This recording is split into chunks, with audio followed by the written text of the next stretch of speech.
Hi hello welcome back to my mini blog. మన వీడియోని first time చూసినట్టయితే make sure to subscribe.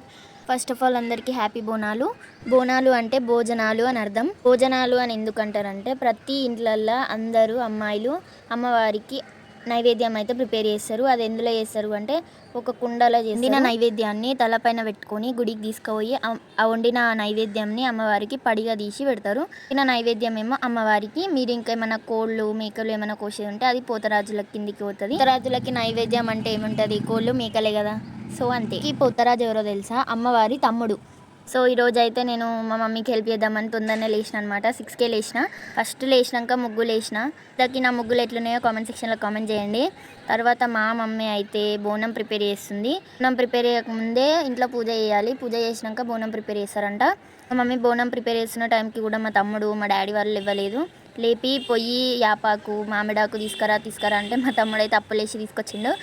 Bonalu అంటే ఒక ఫెస్టివలే కాదు, it's a part of our culture and tradition. మేమైతే తొందరగా రెడీ అయిపోయినాం. మా ఇంట్లో మేమైతే 2 బోనాలు చేస్తాము. మా ఇంట్లో అందరం కలిసి కంకణాలు అయితే కట్టుకున్నాం. కంకణాలు కట్టుకున్న తర్వాత గుడికి అయితే వచ్చేసినాం.